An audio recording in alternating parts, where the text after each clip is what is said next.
And we are live again. All right.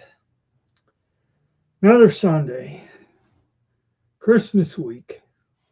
Oh joy, oh fun. Ah. So, things have been interesting this week.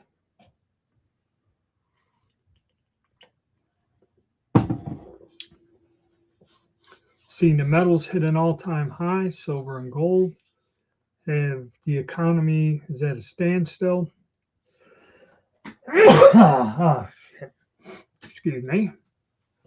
But yeah, yeah, it's been an interesting week with the metals markets going berserk. No clear, lot of uncertainty. Baltic. God damn.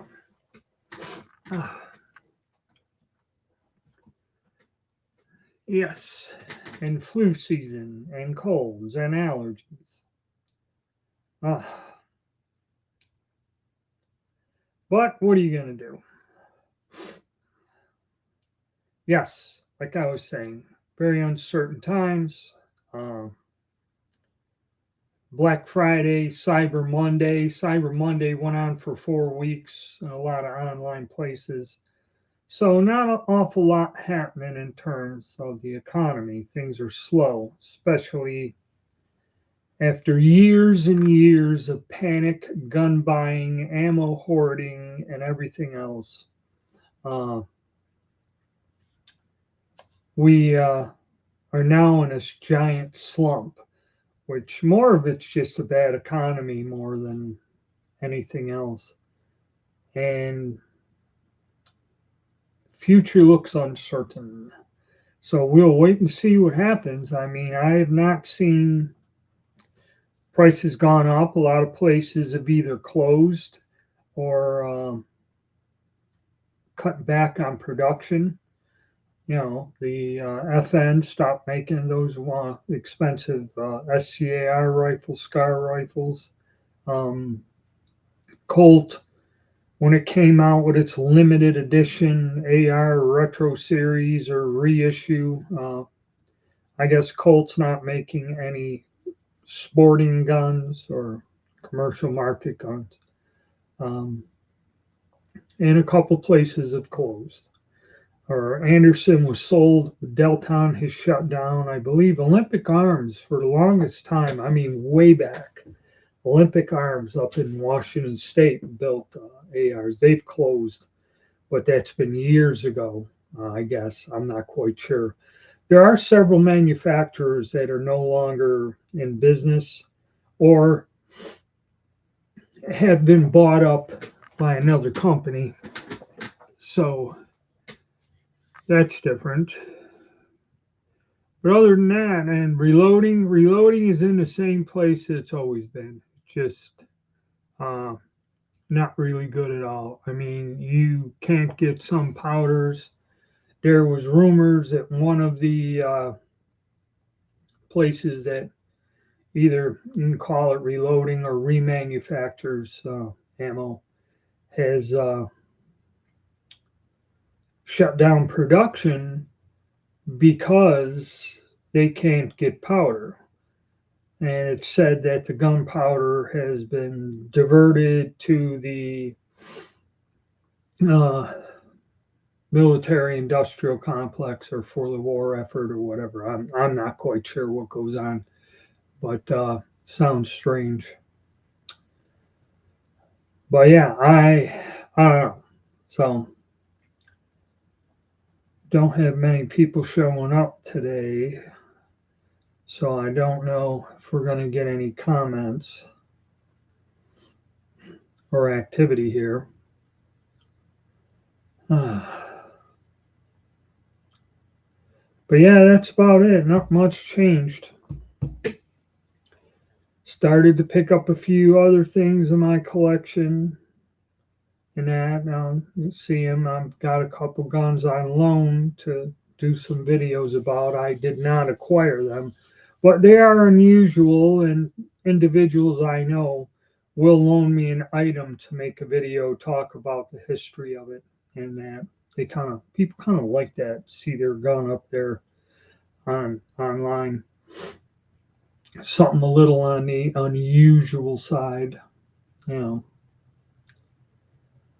know. So we've been into it. Let's see, what do we have? Uh-huh. Uh-huh.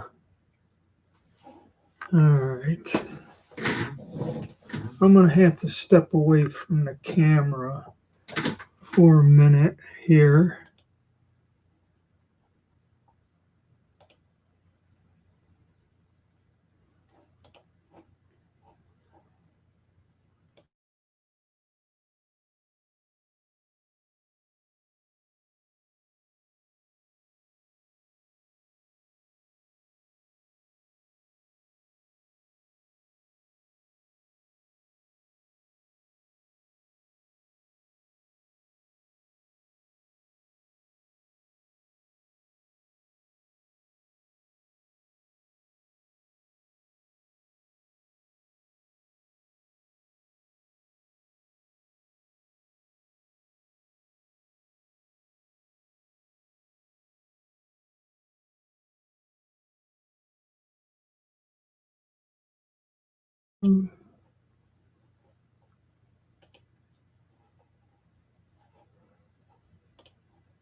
Okay, I should be back. Sorry for the dead air.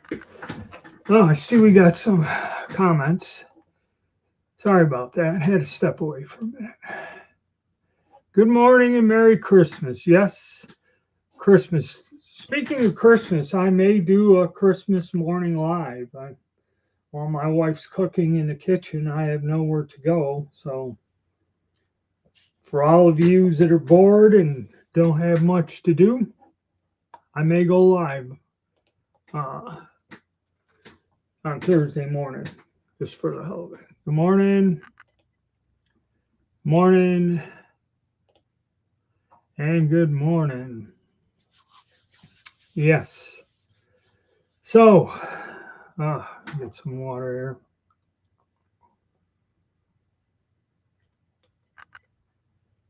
here. Yes, another interesting week, like I said. But really,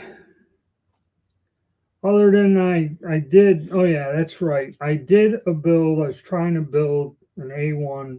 It's kind of from all the leftover parts from the 601 build.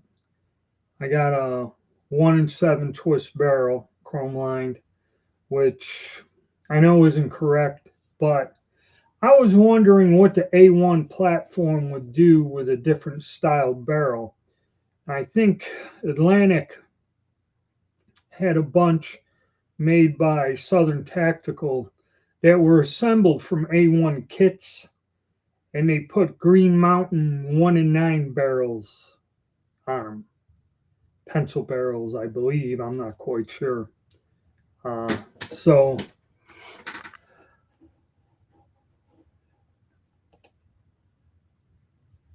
yes, here in the U.S. Well, prices, the market's slow. People aren't buying. Um, with sporting guns, there's still bargains every day. They've never gone up. They've been that way for months.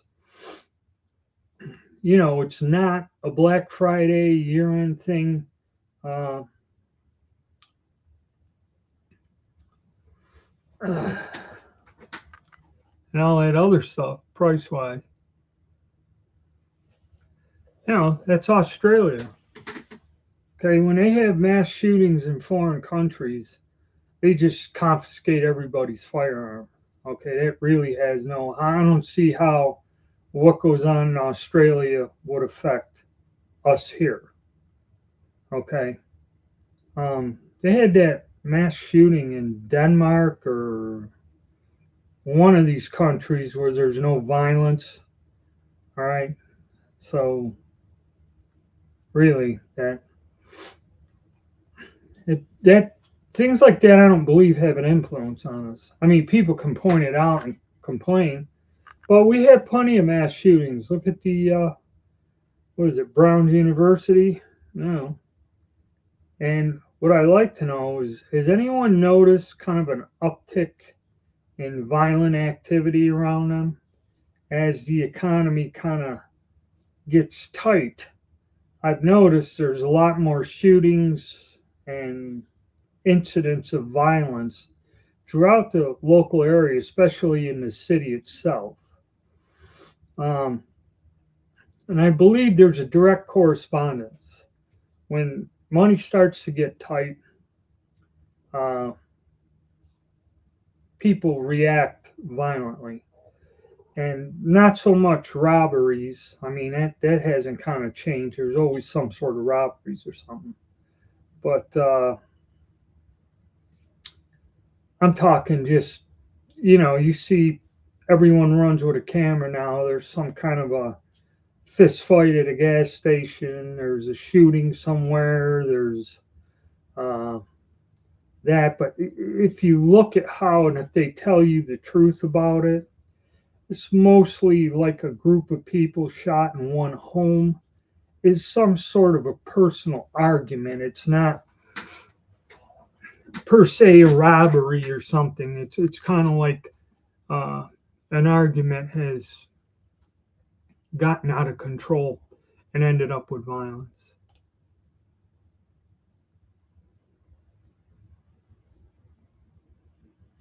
Yeah, but I don't really believe that has an influence on us here in the U.S.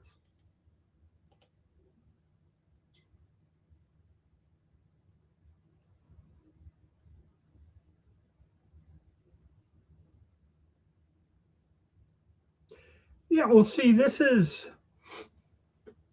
the thing. Whenever they have a shooting, the first thing they say is the person legally bought the gun. Okay. Well, it doesn't matter how he got the gun. Legally bought the gun, stole the gun, made the gun, whatever. The fact is, the individual has committed murder. All right, that's what they should be saying. And the thing is, the individual should be arrested and tried for murder. Not that he used a gun. People get killed by other things every day, be it knives, baseball bats.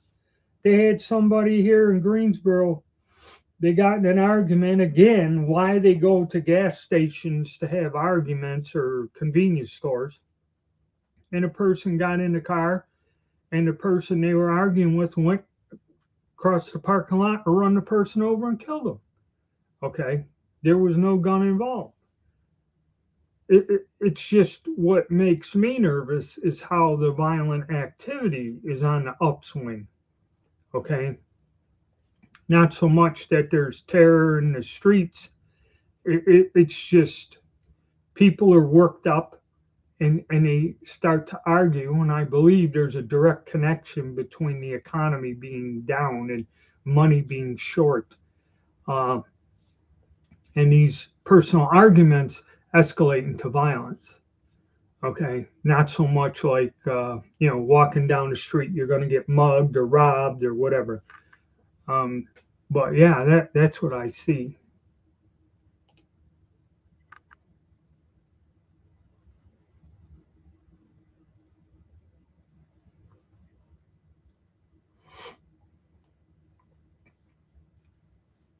No, because they're not selling new guns, and the price of new guns have lowered. If you watch my videos, you see where these things are going heavily discounted to move them.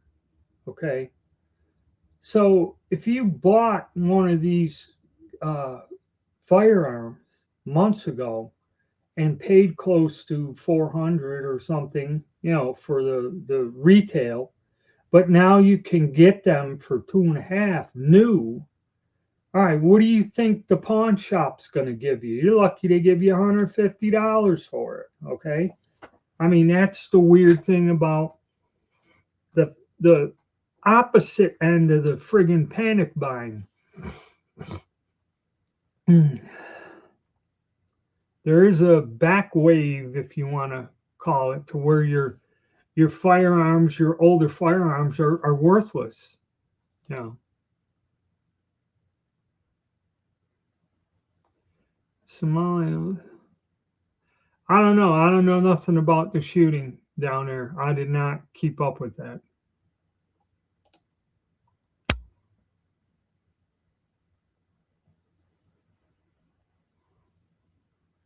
Yeah, there's people that don't want that to stand, but yes, it's still there for now.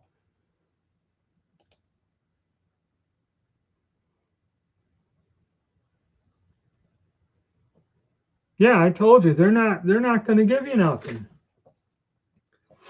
They're selling them SAR pistols, okay, for under two.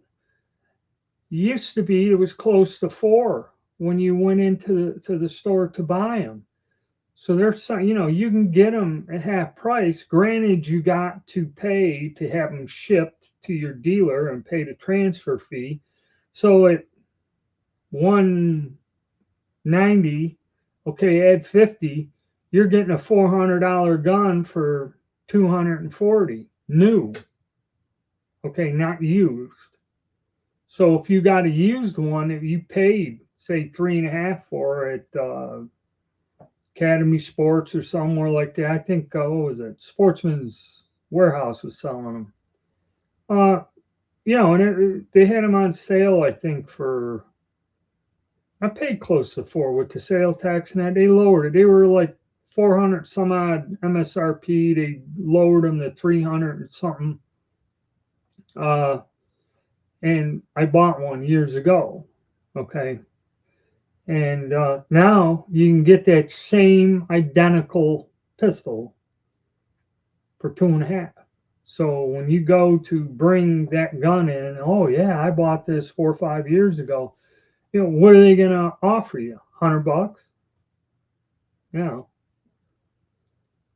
Because they're not going to give you money and have inventory sitting there. It's like what Megabait said. You go down to the pawn shops and the damn places are chock full. Even the retail stores. I remember for years, you're lucky if they had 10 pistols in there. Now they got about 50 or 100. They're running out of places to put them. There's so many guns in stock now. So yeah, that's just the long and short of it. The only thing is with the mill surplus, I kind of did a video on that. That's a tough one to say. Prices have gotten insane. In certain items, these prices are not going to come down. KR98s, if they're really nice and good, they're well over a K. Okay, I doubt very much you'll see them come down. Like Lugers and all the old German World War II pistols, they never lose their value.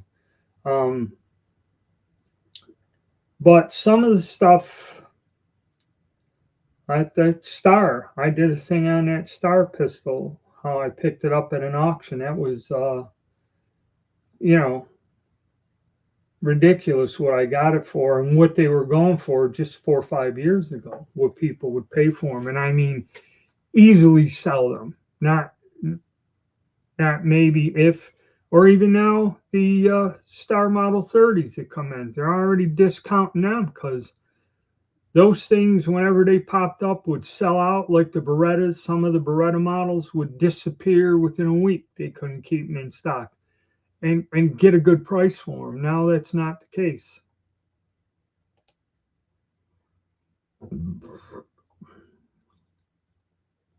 Yeah, people, and that's everything. Uh, Even when you go to the doctor's office, they're afraid, or the dentist, and he's like, "Well, we're gonna have to do this, and it's gonna cost some money."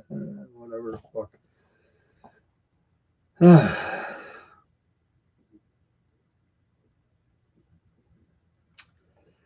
I kind of don't know because I bought some components for some projects, basically the 313 diameter bullets. I don't know if their brass is out of stock. Let me check with Graphs.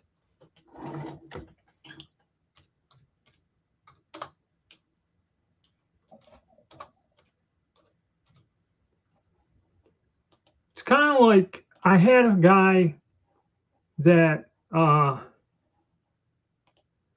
he called me up, a friend, and he goes, "Hey, I got a bunch of these 7mm Mausers. I got a deal. I got some." I go, "Okay. You got any 7mm brass?" And I had a little bit for myself because I used to load it and I did well and I sold a lot of my excess off years ago. But and I'm figuring that's a fairly common look here.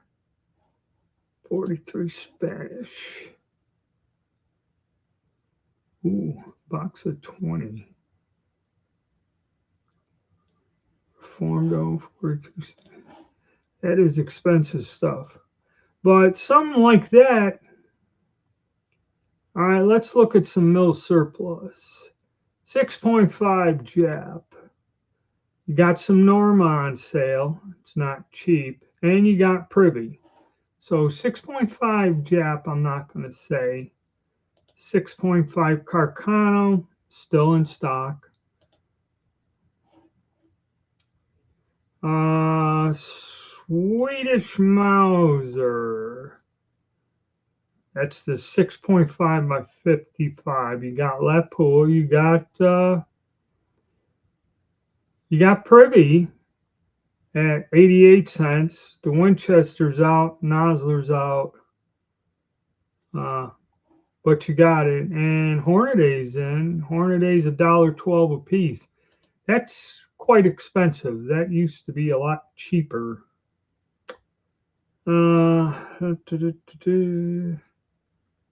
Let's look at some others here. All right, 7.35 Carcano is still available, a little over $1 a piece. 7.5 by 54 French, 88 cents a piece, so that can be easily done.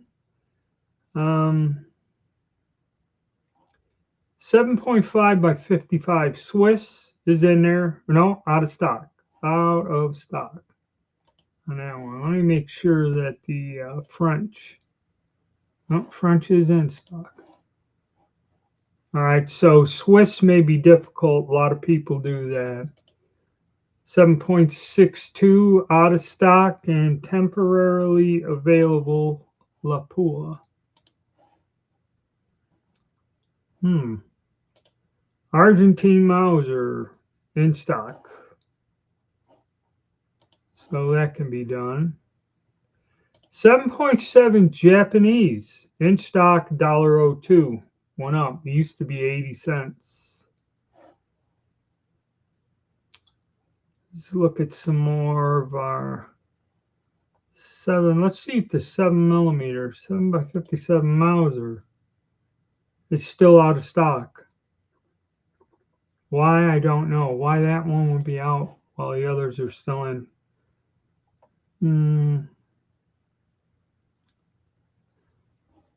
French Labelle, that's a good one. Out of stock. Fortunately, I'm stocked up on it. 8 by 56 Hungarian, out of stock.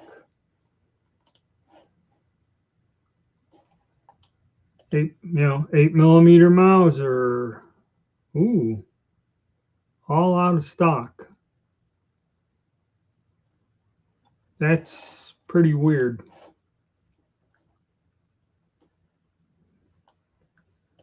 8 by 58 Danish. You can get it at $3.95 a case. Quality cartridge. I got some. I got some from whatchamacallit, I don't know. Danish Sawyer. Ain't even gonna go with the Kaprochnik, but yeah. Okay, so obviously, yes, there are shortages in the military. So even if you wanted to reload, it's difficult to find brass.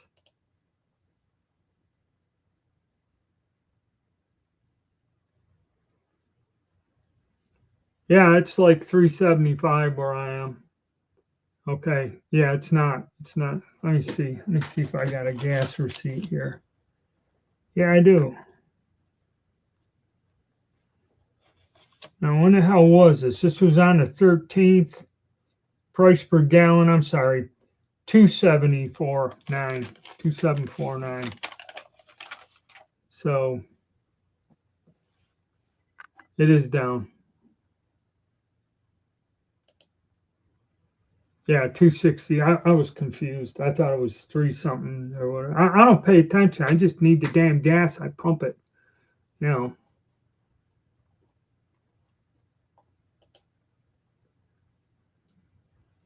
360 in Phoenix. I know out west it's bad. I don't even want to know if anybody's from California. What the hell? That is true with the nitrocellulose. Is a big thing with the powder. Um, but like they're asking this common brass, 7 millimeter, this and that. The only thing I can think of is they didn't sell a lot of it, so they kind of stopped producing it. Maybe PPU has contracts to produce something else. So stuff that didn't, when stuff doesn't sell, they stop kind of producing it. It's like with 3040 Craig. All of a sudden, 3040 Craig disappeared.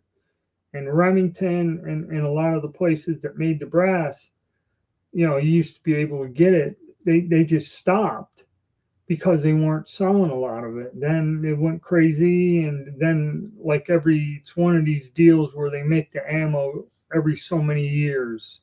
They'll make a lot of it and sell it, you know. So that's just the long and short of it. That's why stockpiling some things when you see it, even if you got to spend more money than you really want to, that's what I do. Is I just buy like 100, 200 empty cases when they're available, irregardless if it's more or less, whatever. And then that way, if I want to go shoot my 3040s or 30-06 or something, I got the brass there. You know, that's unfortunately how you got to look at it. 289. See, that varies by your county, your state, and the taxes. Okay, like if you drive from the county I live in and to the other county, it'll be 10 cents or 5 cents a gallon cheaper. That's your county tax difference.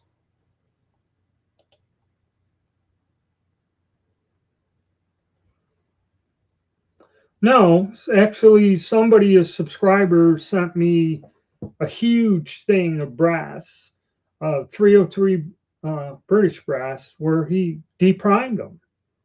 Okay, they're ready to be primed. He gave them to me, but when they brought the primers for a time there, you could get Barrett primers. Now there is a problem with the size difference, and somebody makes spacers that you could plug your primer pocket and put it. But I could not find, because I was gonna load them. I said, let me see if I can find the primers or something. Maybe I'll load a few of these and shoot them. No such luck. Okay, couldn't find the primers. All right, I guess the gun geek found a partial box somewhere up there in the Great White North when he was at a gun show. When he did one of his gun show finds, he found some, and it was a partial box. He didn't find like 1,000 of them, but yeah, they're pretty tough here.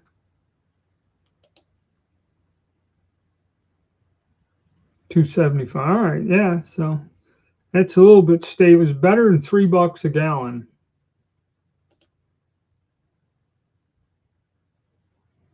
There we go.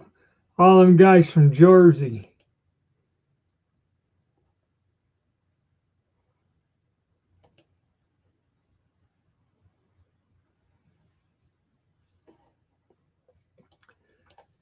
Yes, but thanks for asking about the uh,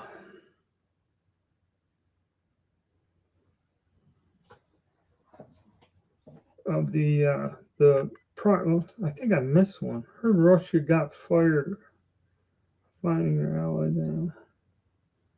Oh, what the hell? They deal on the international market. What do they want? You know?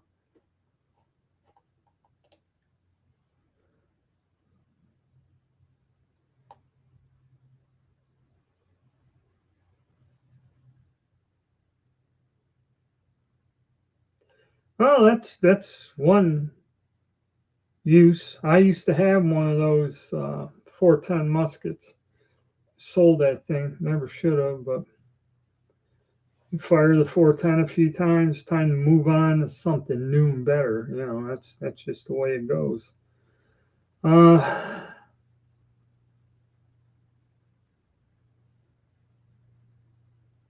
yeah, that's true. Because I found out in New York, you got to go if you go buy a box of 22 shells. It's like buying a gun. You got to get a background check and wait 24 hours to get your ammo, which is insane. And God only knows about what's restricted. I know AR-15s are restricted. And I do get this weird thing on Facebook. Somebody from my hometown posted it. There was a guy driving through town and they nailed him because family court not paying child support. They had a warrant for his arrest. They pulled him over, because I guess the cops were bored. Plus, he looked like an easy target. And when they pulled him over, I guess he had brass knuckles or something in the vehicle. So he got burned for like a class D felony or some shit and was arrested and everything else.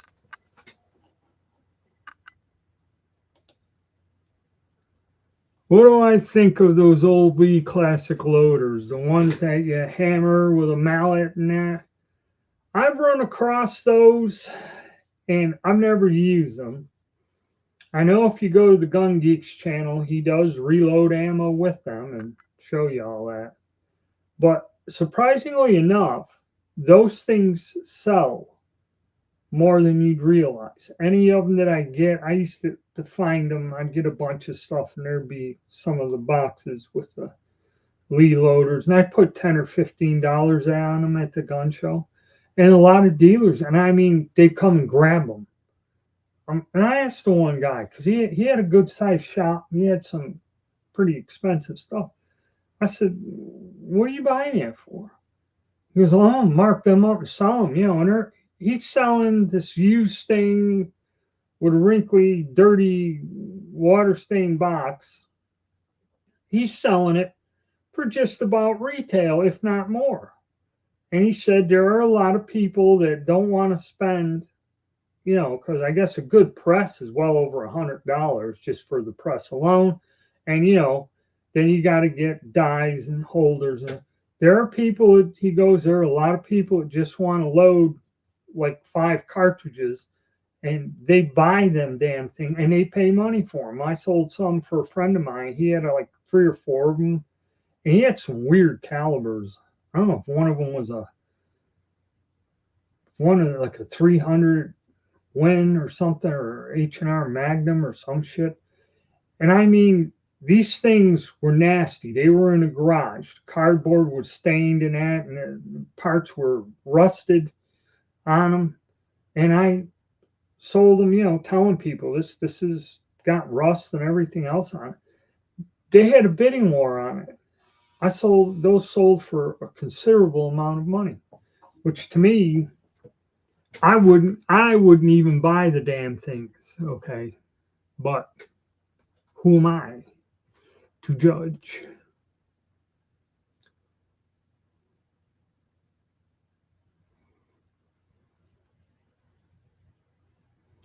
Yeah, the Anderson, I thought those things, they feel heavier. Okay, what it is they're compact and all the crap is in one area.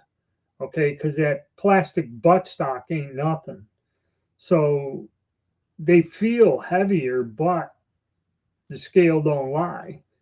And the M1 carbine, yeah, that thing is lighter than hell. But then again, I've heard from guys that were in World War II and that was not uh, a gun that they actually shot people with it.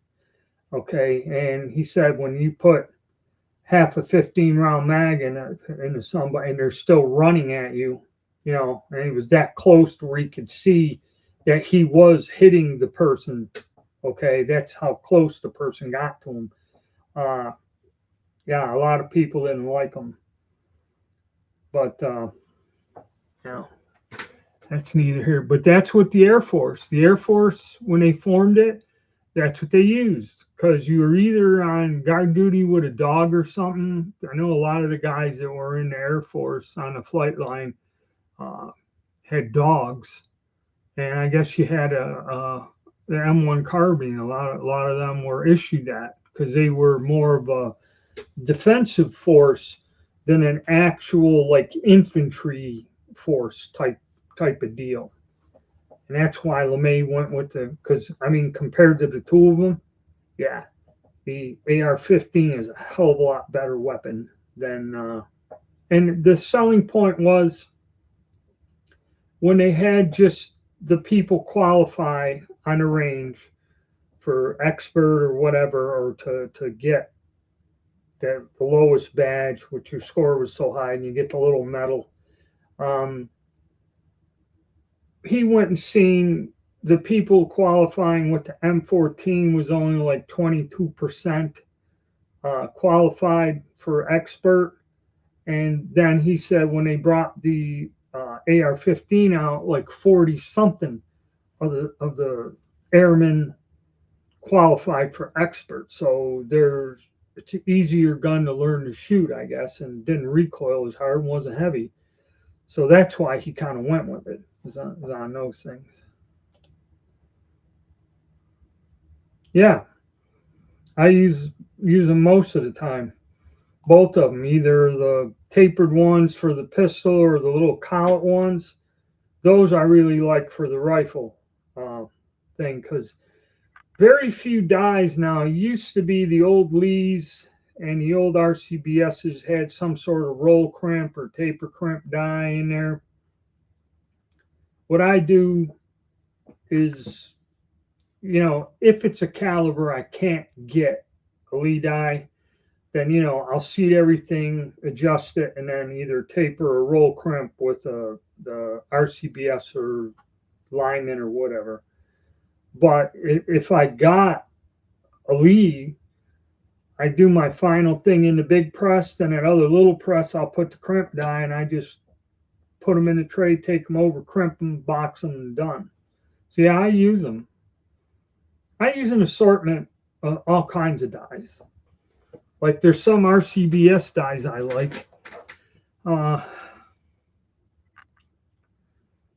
the Hornady dies are good, but in certain calibers. But I don't like that floating thing in there and the little ring that holds it that breaks. I have to always buy a dozen of them damn things at all times. Uh, but the best are RCBS, you know. Then Lyman. Lyman has some good stuff. The Black Rifle Die series is a very good set. The Lyman dies. But yeah, I do use and Lee Factory crimps. I may have a whole other type of die sets, but they might be a Lee Factory crimp die inside there.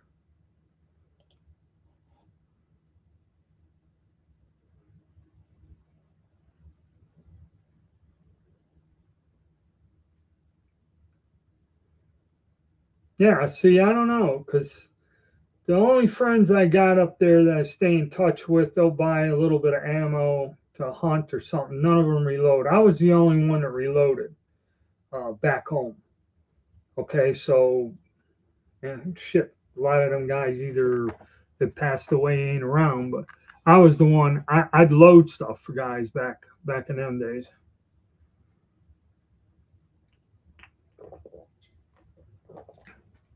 But another problem is in that city we lived in, all the gun shops are closed.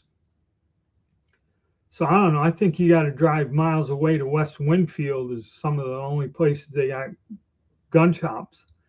in Utica at least. They don't have them anymore. Um, so I don't even know where the hell you buy components. And I do know that there's shipping restrictions on a lot of the ammunition sites. Let me see this. Let me see. Gunpowder, powder, and primers. Smokeless powder. Do. Warning.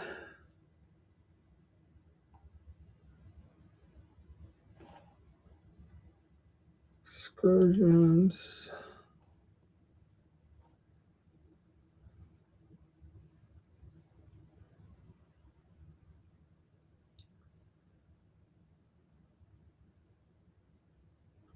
Okay, I guess there isn't a restriction on powder or nothing. I know on ammunition there's a big list of states where you can't do it. No, they've he sold the company, NOE. He retired or something, and he sold the company. And I guess somebody must have bought the CNC machinery or bought part of the company, and he's making all the top punches, dies, and all that stuff. Will be carried on by one of the employees. As for the molds, I don't know. I don't know if somebody's thinking of buying uh, the company or reopening that company, but the man who ran it retired. That's the last I checked on it. And I think when they were talking about having their clearance sale, he did mention something that some of the accessories and stuff will still be manufactured because probably that individual bought the equipment to make it. You know, when they liquidated, usually that'll happen when they close any type of factory down. Uh, but no, as of now, they're not manufacturing bullet molds.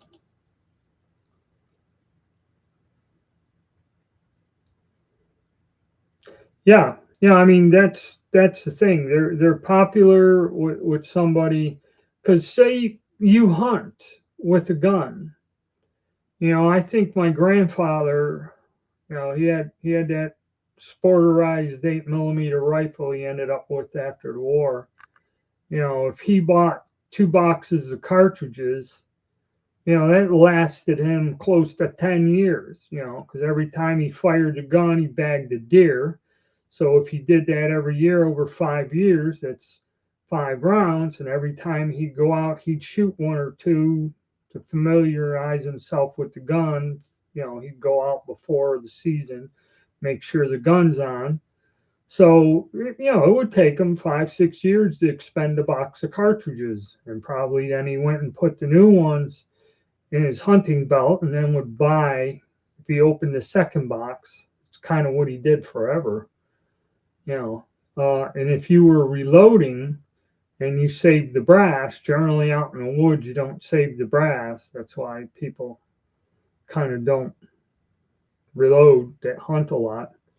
Um, but if you save the brass, all you'd have to do if you're expending, you know, if you go through 20 rounds in a couple of years of hunting, you don't really need to load a lot.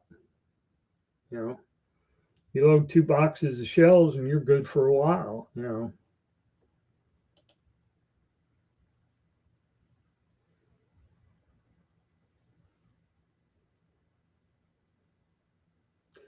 I don't know. I don't know if it's just neck sizes. I've never used one. See, my reloading, and that's the thing. If I reload something now, I usually reload 100. Like this last batch I did of the Argentine Mauser, I figured out what the hell I wanted, set everything up. I loaded 100 rounds, put it in a big plastic box, and that'll keep me. I did the same thing with the 6.5 Swedish Mauser. I had a box of them loaded. So when I take the guns out and shoot them, you know, I shoot 20, 30 rounds, you know, and I just wait till I empty the box and do it again.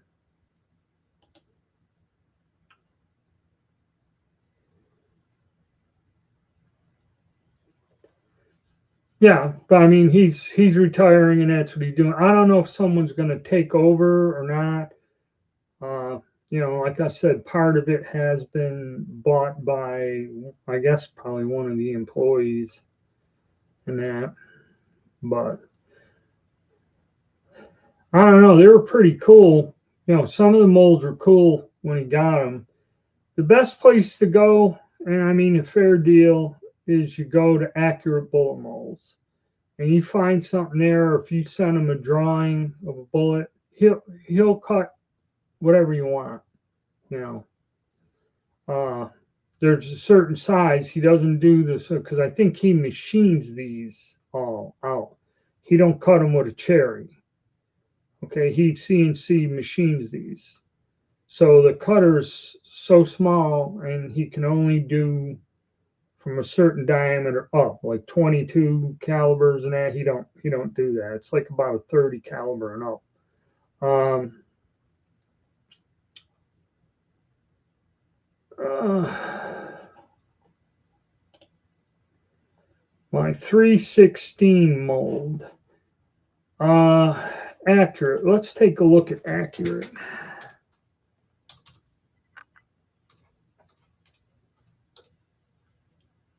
Accurate.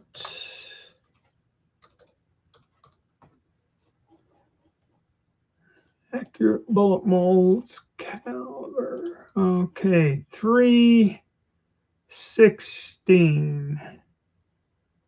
That's getting down to where 27, 29, 300.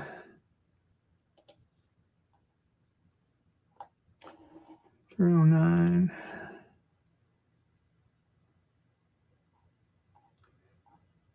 I think you're looking for something for one of those rifles.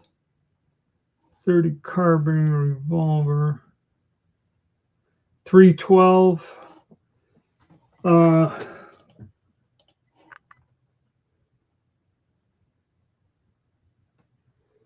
Air gun.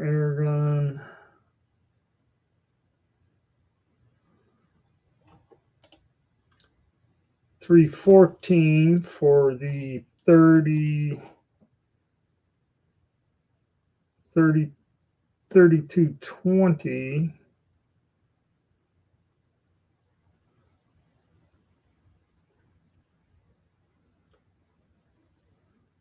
Sometimes he has them in there for Rook rifle, 314. Yeah, but type in Accurate Bullet Molds, and he has a catalog. There's all kinds of stuff, and if it's close, he'll change it for you. Explain to him what you're trying to get it for, and or make it for, and he'll make it any way you want. You know.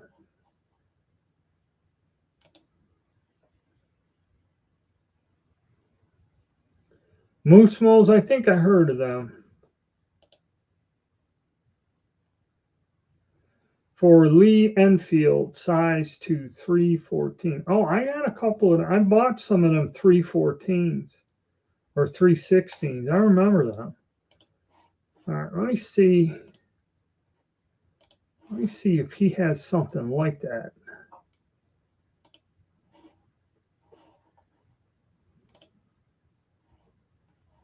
Uh, 250s. He has some very long ones.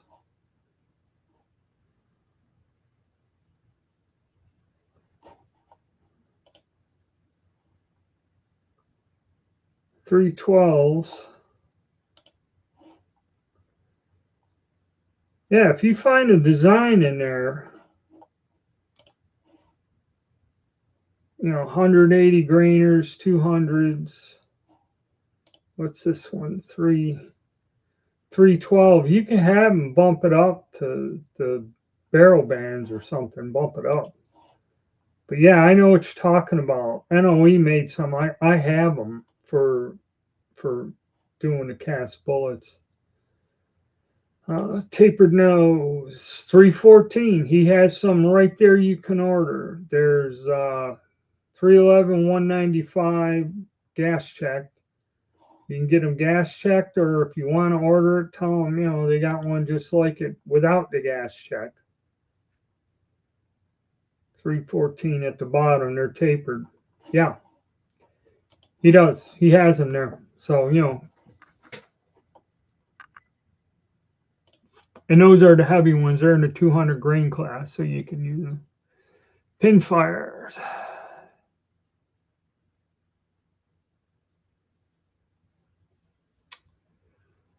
You can try, again, accurate bullet molds. He does have some bizarre stuff. He makes a bullet mold for the friggin' 71, the Italian 71 needle fire cartridge. Okay, so he may have some of them pinfire cartridges in there. Because and he also has a mold that makes an exact copy for the French Chassepot bullet. I mean, it's the exact dimensions. You cast that with soft lead or 130 or something, it comes out perfect and works well in them rifles. Okay, so yeah, he has them. Or if you can get the dimensions, the only thing is I don't think he can do a perfectly round nose. I think he has to go in with an end mill and there'll be a flat metal pleat or whatever they call it on the end of the nose.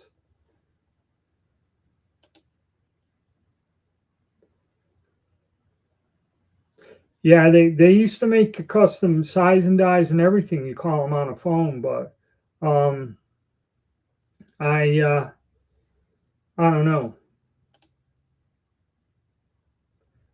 Yeah, they have stuff in. He'll make them in aluminum, brass, or iron of some sort or some kind of metal. So you got a choice. They're not all aluminum.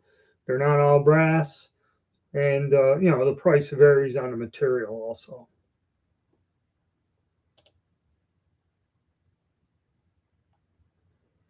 Abbott and steel and brass case.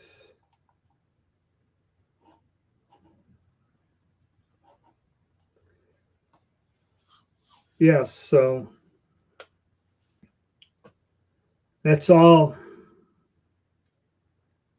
to do. Yeah, and sorry to hear him go. I think it was just he was retiring or something. The man that ran NOE bullet molds. I don't know about this guy at Accurate. He's been around for a while. I've done a lot of business. I had a lot of custom molds made. Actually, I was thinking of taking my last shot at the 8x50 bullet, torpedo bullet. Because the one I got, however they made it, somebody designed that thing. It only fits in the early wedge lock guns with the big throat. It won't fit in the 95s and the later ones. So I'd have to have him change that. And what I was thinking of doing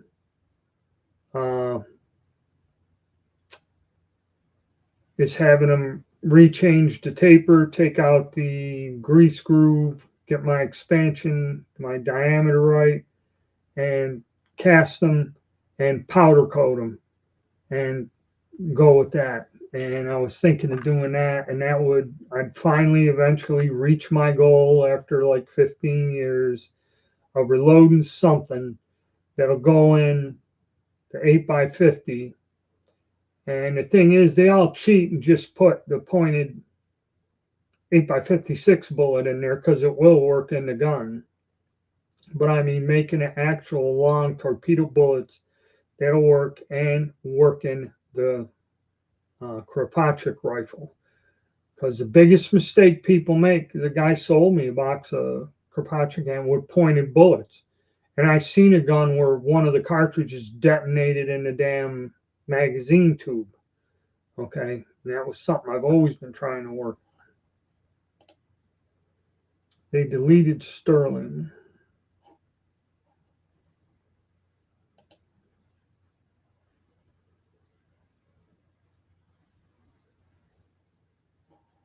Yeah, that's what I mean. The older cars, they go crazy uh, for them things, you know, and that's amazing.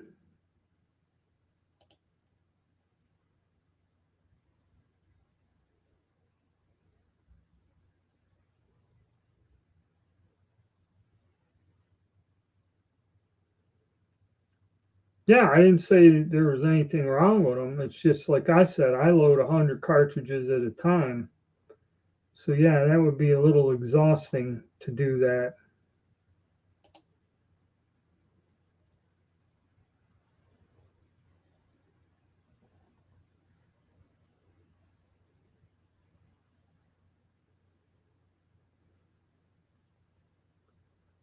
170 grain. Yeah, I tell you what I use in mine. I've got the two molds. I had the brass ones, but it got to where it's too heavy for me to use the brass. I bought a set of aluminum, and I don't know if I sold. Somebody eventually bought it or whatever. Of course, some people kind of scoff at the price. You know, they think I'm going to sell it to them for $10 or something. But I don't know. I have to look into that. But yeah, that's about what it is. 170. Mine have gas checks on them. Should just powder coat them, but I don't know.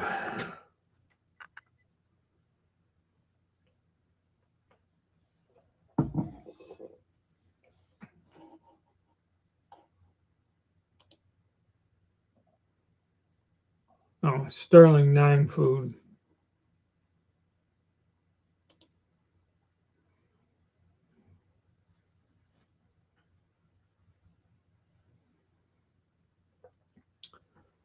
Think I did business with them and got some stuff, but I like I like accurate molds. I can get them to make anything that I want. Hey, 314. Good to hear from you again.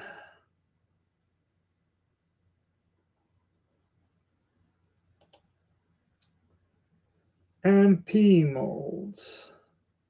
No, not offhand. I might have looked for some of their. Most of the molds I'm looking for are not for standard guns. You know, MP molds. The hell is that? Fixed rate shipping. Oh, that's still graphs. Let's take a look.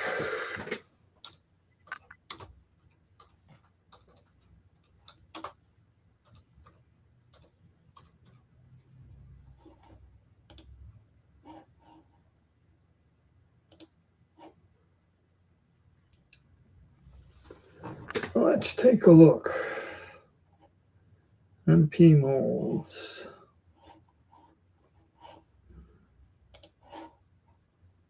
Shop.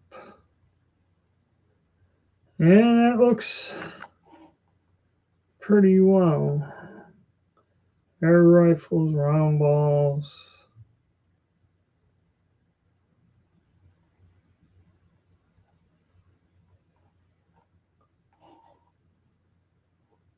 Accessories, brass, yeah.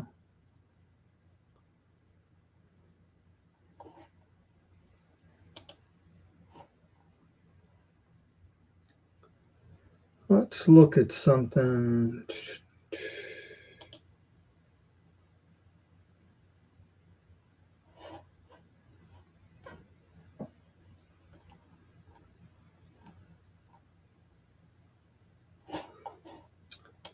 No, I've never had any done any business with them, but surprisingly, they look like they're high quality. See, if they got all the CNC machines set up and got things done, you know, they're probably be good molds. I haven't heard anyone using them. Yes, they got the pins in there to hollow base them. I mean, NOE did that with some. I bought some 58 musket, a 58 caliber musket mold. I can make a solid bullet, a real deep hollow base, or a shallow one. Uh, you know, so yeah, those are always cool. Morning. Uh, Morning, Derek. Alrighty. So, yes, those are issued with little old green and yellow central.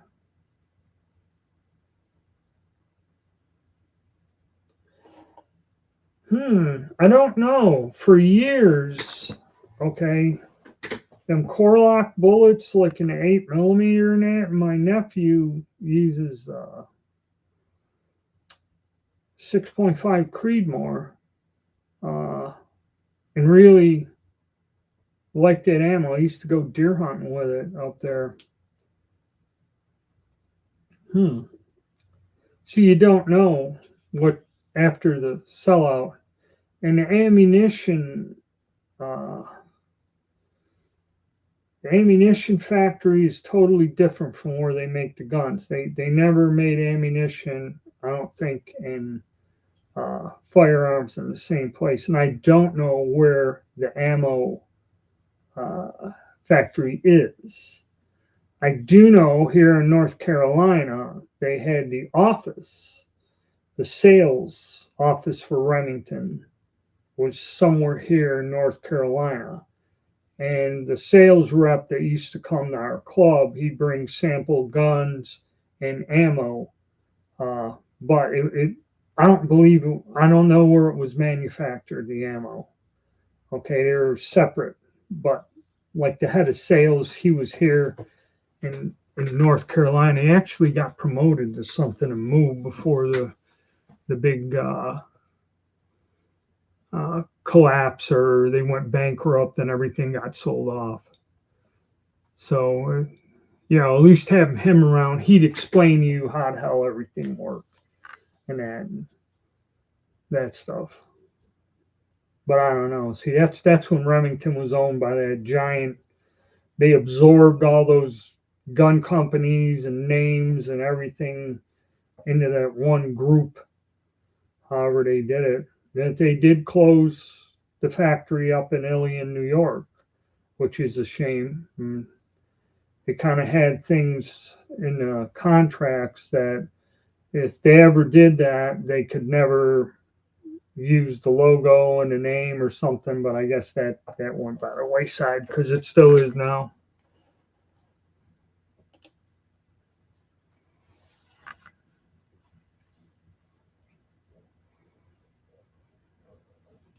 Yeah, I found the Hornadays are better, unless you're getting something specialized.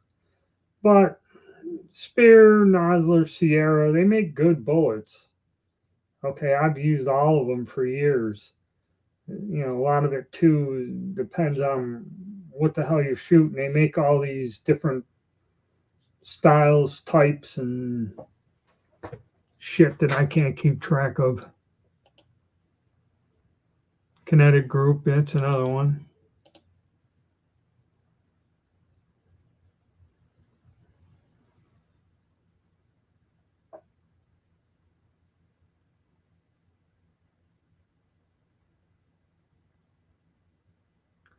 Yeah, and see that's the thing I found is like when I bought that normal range and training ammo, that ammo wouldn't work worth a damn at half of my striker fired 9 millimeters. And it is, you're right. The when I went and measured it, the brass on that, which it says normal, but I doubt that because I know normal makes better brass than that. It was kind of misshapen and thick, thin, whatever. And I think what it wasn't quite sitting in the pistol right, or the extractor wouldn't snap over and was holding it back far enough to where it would light strike. And plus, they say the primers are hard, but it's just shitty brass. What it was. Yeah.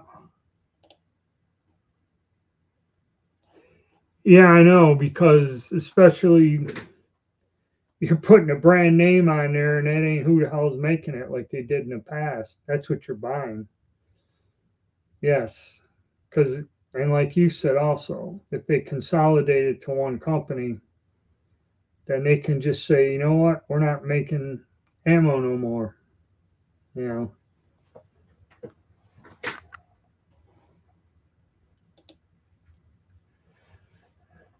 All right. Merry Christmas. Like I said, I may be up and live Christmas morning. You know, see who's out there that's bored and got nothing else to do. We've been going a little over an hour. All right, I got some time.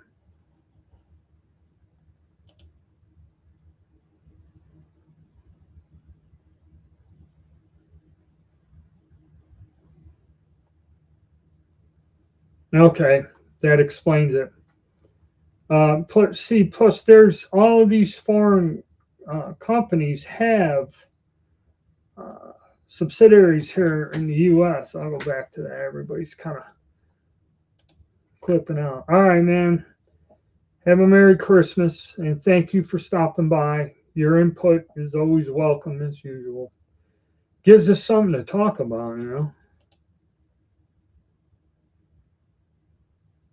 Yeah, you know, brand names change, but going back to this one with Norma, uh, yeah, when you read the box, that's why anything that says range and training, I get nervous because ever since the plague, it'll say this ammunition is assembled in the U.S.A., but may contain foreign manufactured components, be it the case, the primer, the powder, the bullet, whatever the hell.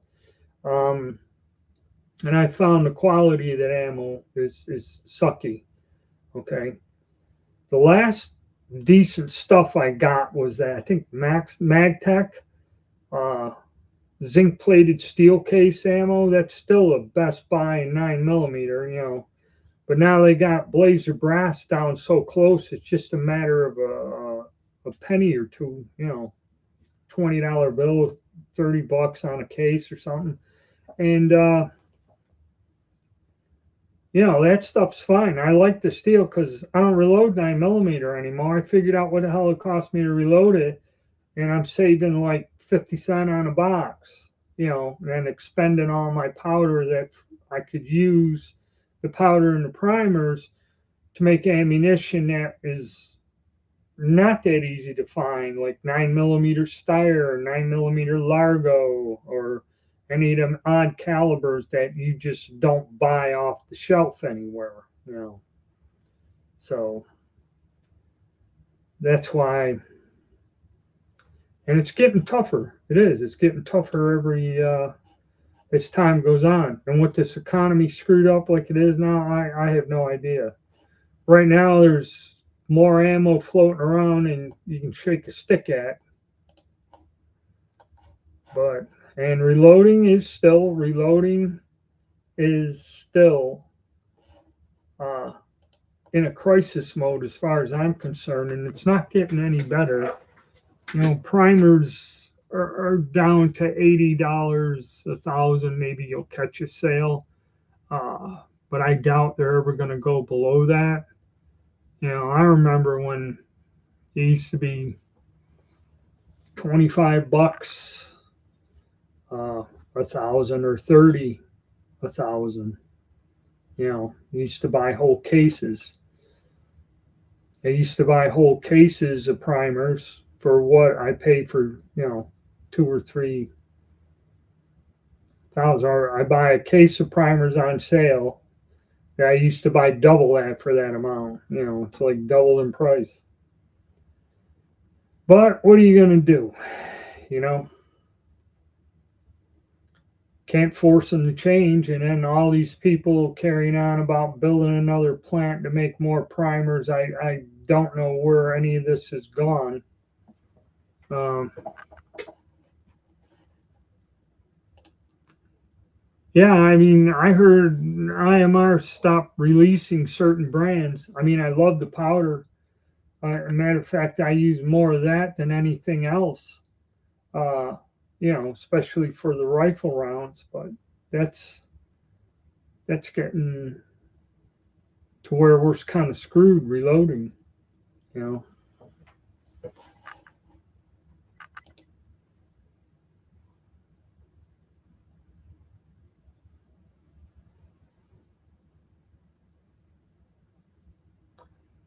Uh,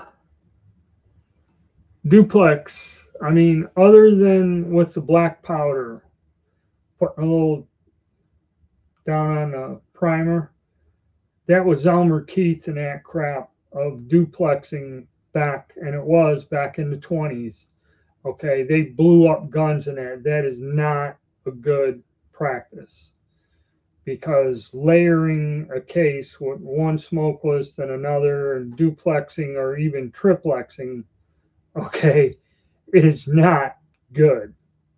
Okay, the only time I've ever done that is I take a little bit of that one powder and put 7 grains down on the bottom of a 45-70 case, slowly pour in the black powder, compress it down, and that shit works good for me. But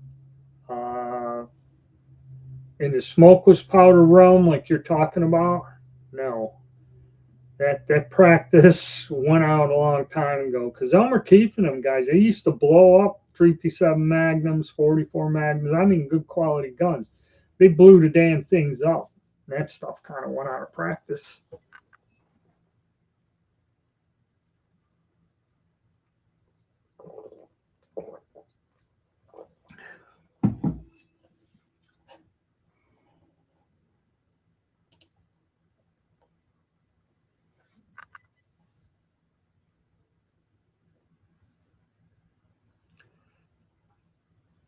So I don't know what you're referencing.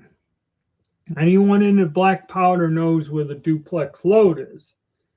Okay, are you talking about that stuff where they did smokeless? They did duplex and triplex load, 3 different powders in a case, and it's usually straight walled handgun cartridges. Okay, and that was turn of the century, I believe. Okay, so any of that is not a good thing. Okay, that's the thing about it.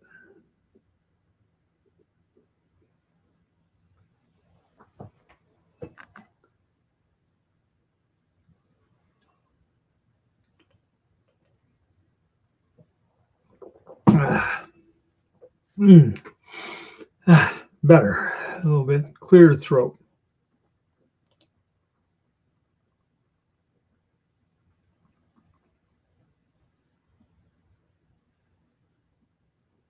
Yeah, that duplex I've done. It what the hell was it?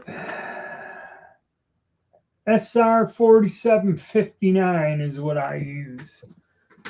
You have to calculate. You put so many grains of that, and there's a mathematical formula in Wolf's book. You reduce the 70 grains of powder down a certain amount, compress the powder on the smokeless, and use a normal primer because most of the black powder loads they tell you to enlarge the flash hole and use a magnum primer because the spark lasts longer, not for the power, for the dwell time of the flash. And that's how you load the black powder stuff. There's little tricks to that. But yeah, if that's what you're talking about, yeah, that's you can get away with that. But I've seen where they've done it with smokeless powder, which is extremely dangerous.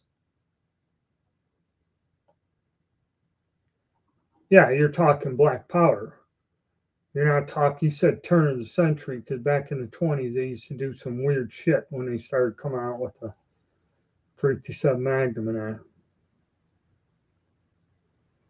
Yeah, that you can do. And there's other people that use different powders, different thing. But if you go with the book by Wolf, he explains to you how to do that. But the only problem is that's why I've got a ton of that SR 4759 uh, before they stopped making it.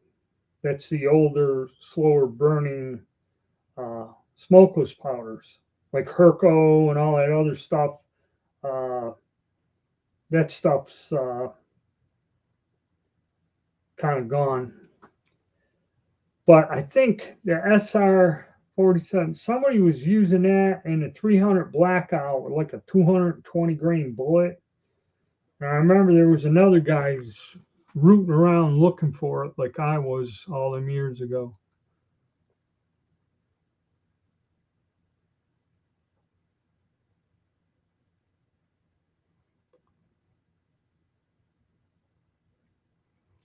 Yeah, okay, see that's you're hitting on that. Because it's the same principle. Somebody understood that was because that powder, that super slow powders, okay, that was with that surplus crap. There was a guy, he was scrounging around and he's got these jugs or this powder that has a weird number on there, okay, that I never seen in a reload manual. And that powder, and he said, oh, I got a deal on it. And one of them you might use for 7.62 NATO, but it was 50 BMG powder for that spotting round that went on the recoilless rifle. They had that spotter, that little single shot spotting round. That was the powder in there. And it really, there's no, you got to be hard up to screw with that because that slow burning powder and that, I forget, I read about it. You know, it's not worth the time and trouble. And, you know, if you screw up, it could be quite dangerous. You can screw up a good gun or something, you know, but one never knows.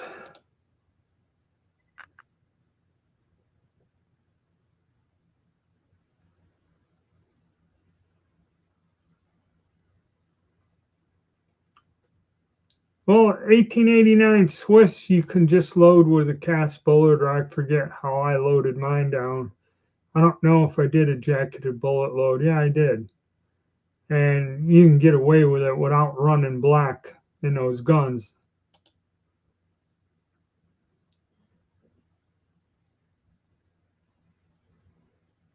Trying to do accurate 87. Yeah, see, that's another thing. You're using powder's expensive. If you've got loads where you're using a lot of powder, you know, uh, you kind of don't want to do that.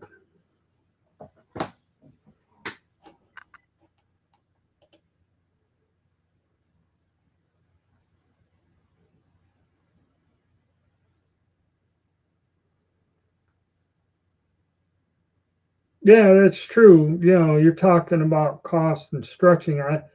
I'm just talking about, you know, making good ammo. I don't think about saving the cost. The reason I duplex black powder is actually in my trapdoors. The duplex powder worked with the crappiest, cheapest black powder or duplex loads that Stuff Graf sells, um, which I think is Schutzen or something. That stuff leaves a heavy, gummy residue.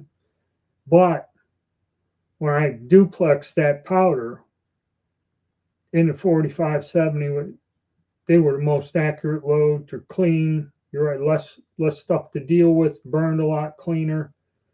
Um, but to do it in the Swiss, you know, because black powder, if you load 70 grains 4570 and compress it in a bullet, if you replicate the load, I've done it with the 5070 with Swiss powder. Okay, them peak pressures are well over what they tell you to stay away from. It's 24,000 psi or something. Okay, not the 18,000. So yeah, the guns can handle it, but you got to know what you're doing. And another thing with black powder, there was a guy blew up a gun with black powder, several people. They load these cartridges like, oh, it's black powder. Okay, so I'm safe. And they actually blow the gun up because they don't clean the residue out. The modern black powder is not like the stuff they made hundreds of years ago. And if you load up 50 cartridges, like in a 71 Mauser, and go shooting away, the guy wondered why after 40 rounds or something, his gun exploded or burst the barrel. Okay, I clean, if I'm running pure black, 5 rounds, I clean the bore out. Okay, it's the way it is. And then everybody blow tube, fuck that blow tube shit. Okay, I just fire 5 rounds, clean it out. All right, spitting water down the barrel. With full case and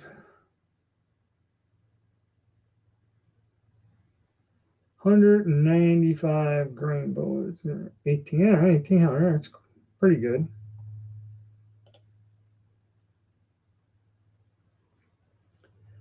Yeah, it was $15 a pound back then. Yeah, I remember that.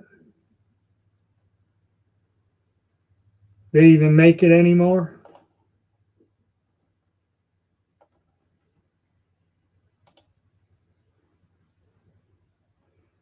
Yeah, so that's why with any of these black powder guns, the Burndals or whatever, I shoot that accurate 5744, and I don't even bother loading the black powder. The only thing I use the black powder in is all my repro Civil War guns, you know, or some of the actual ones I have. Uh, I don't mess with it in a modern bolt action rifle. There's other alternatives that you don't have to screw around with. And do not.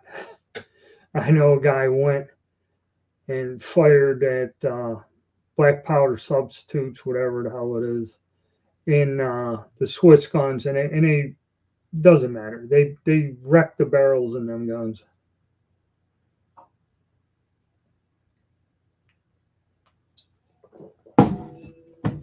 Well, all right, I got to get going.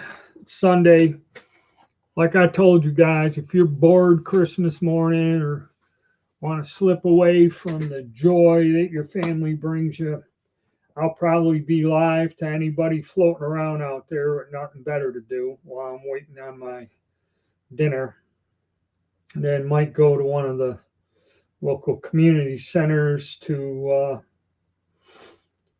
hobnob with some people later in the day. So, and if you don't make it, then next Sunday, same time. And I'm glad everyone comes down.